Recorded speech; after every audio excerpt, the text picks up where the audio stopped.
దేవుడు అన్యాయస్తుడు, దేవుడు మంచోళ్ళని తీసుకొని వెళ్ళిపోతాడు, దేవుడు చాలా కుళ్ళిపోతాడు, దేవుడు మంచోళ్ళగా మంచిగా బ్రతుకుతుంటే సహించలేడు, అన్ని తప్పుడు నిర్ణయాలు తీసుకుంటాడు దేవుడు.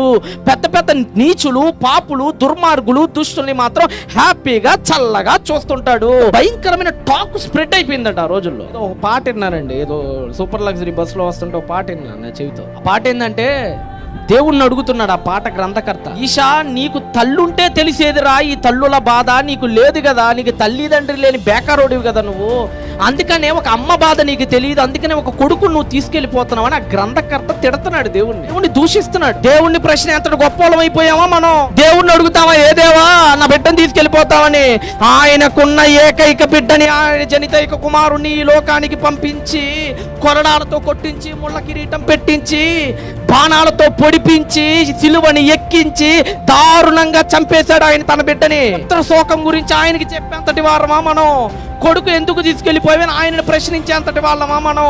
నీ కొడుకు నా కొడుకు పోయే ముందే దేవుడే తన కొడుకుని చంపేశాడయ్యా. ఆయన కంటే బాగా తెలుసా నీకు తండ్రి ప్రేమ? ఆయనకి క్రీస్తుకి మధ్య ఉన్న గొప్ప సంబంధం కంటే గొప్ప సంబంధమా నీకు నీ కొడుక్కి మధ్య ఉన్న సంబంధం? What is greatest relation in the world అంటే, that is only one relation, the greatest in the world, that is one and only father and son, Jesus and father of the lord. తండ్రి అయిన దేవుడికి కుమారుడికి మధ్య ఉన్న relation ఈ ప్రపంచంలో అన్ని రిలేషన్స్ కంటే గొప్ప రిలేషన్.